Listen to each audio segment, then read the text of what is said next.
Welcome to RealCast, the weekly roundup of the real asset markets. My name's Richard Betts and I'm joined by Nicol Dynes, Judi, Seebus and Dan Innes. And we'll also have a special focus on Italy. But let's start with the roundup of the week. Dan, what are your picks this week? Let me start with some good news. Moda Living and its JV partner Apache Capital, they've plucked something of a major pre-let out of the crisis. They've agreed to pre-let 25% of their final phase of their flagship resi tower up at Angel Gardens in Manchester. And that represents about 50 of 200 available apartments, which is great. And interestingly, so compared to the worrying retail rent collection percentages that we've been seeing across the UK and Europe, Moda's reported 98% of rent collected, all that happening during lockdown. So resi not really seeing the same headwinds that retail has. One of the other real themes that we've been seeing is, of course, the big retail reopening of stores in the UK. That could really be a pivotal moment for the UK property industry, with both landlords and retailers under huge cash flow pressures, and there are odds on rent payments as well. So we might see some big names falling over in the next few months, while kind of resilient retail, such as community shopping and supermarkets, could actually be the winner. And then looking over to across the Atlantic, over to the US, Simon Property Group, so that's the US's biggest mal operator. They said on Wednesday that they were ending a $3.6 billion deal to take Taubman centres over. They said that the Taubman centres had been disproportionately hurt because they're located in metropolitan areas that rely on tourism. But that kind of follows on a lot of deals in M&A that are really coming to the market right now. And I think everybody's watching a lot of those. I mean, last month we saw private equity firm Sycamore Partners ending a $525 million deal to acquire Victoria Secrets. And of course, SoftBank Group dropped its agreement to fund another $3 billion tender offer for WeWork. WeWork's co-founder, Miguel McKelvey, he's kind of considered the brains behind WeWork. He said he's going to leave WeWork. WeWork's been in ruins really since the aborted IPO, sadly, and their valuation's now just down to $2.9 billion. Judi, what have you been picking up on? The International Council of Shopping Centres. This week they announced that they're laying off a large number of corporate staff in the US. Some of the people that are leaving the company have been there for like 20 or 30 years. So I think that says something about the dire straits that the retail sector is in. They were already in choppy waters before COVID. Last year they closed the European chapter as well as the one in Asia and Latin America. And if you look at where they've come from, at their peak, ICSC in Europe had 7,000 members across 35 countries.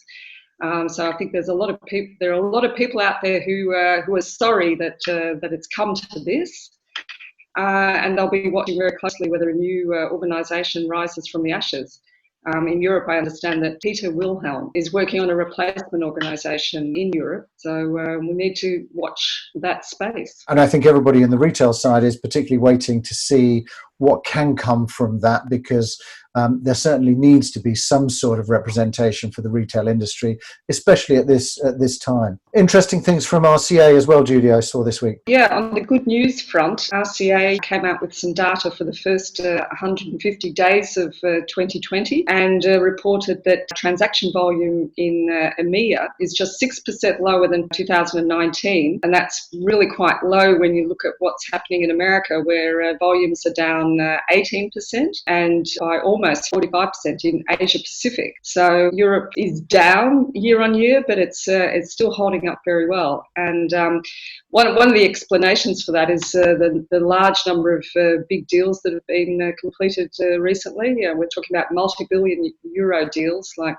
Blackstone's acquisition of the UK student housing portfolio IQ in May, and another big deal earlier this year was Aroundtown's purchase of another residential listed company in Germany, TLG, which was close to 5 billion euros. So obviously those big deals are propping up total volumes.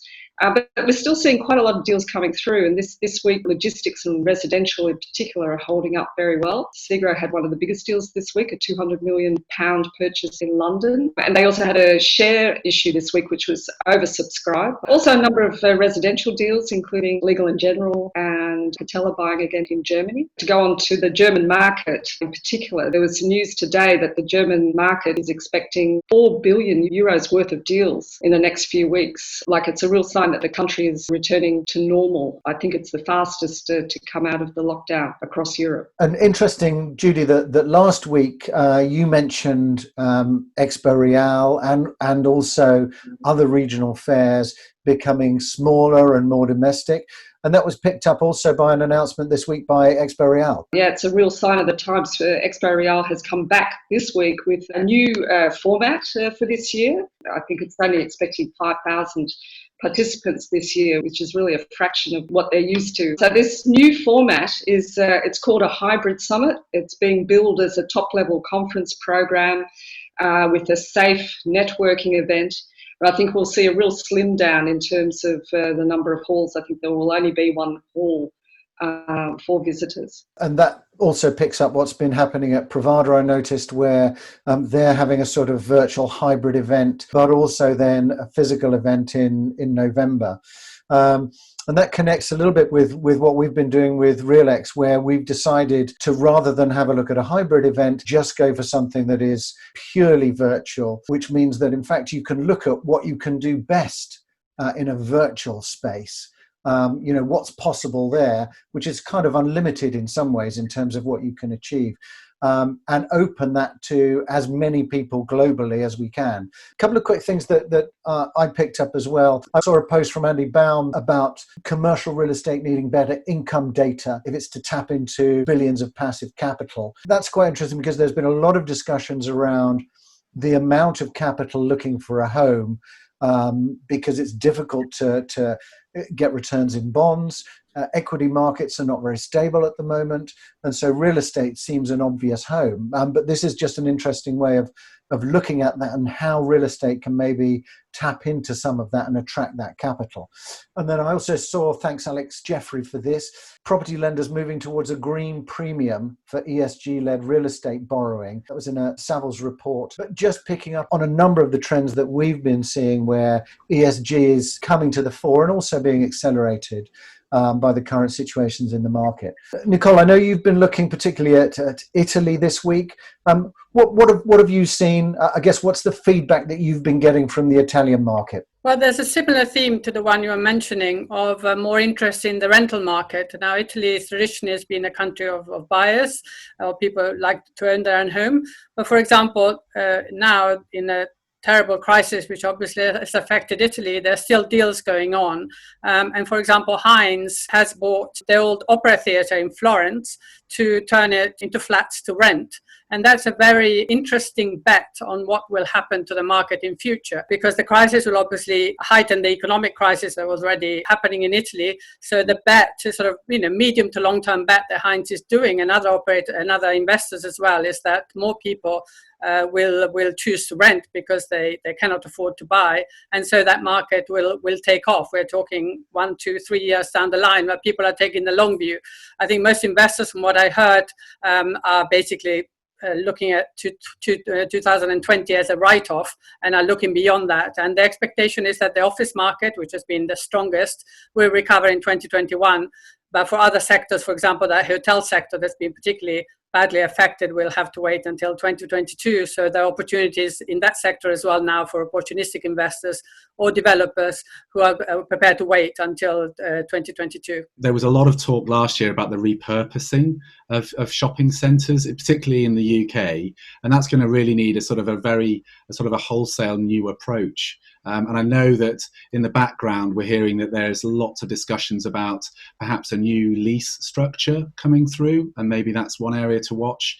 But I mean, I think really it's sort of undisputed now that there's way too much retail space across the UK, and in the UK, what with a national housing crisis, residential space could play a significant part in an integrated mixed-use approach. Thanks very much, Nicole. Thanks, Dan and Judi. Thank you for joining us, and look forward to seeing you next week for our roundup of the key themes in real assets, and we'll take a special look at PropTech.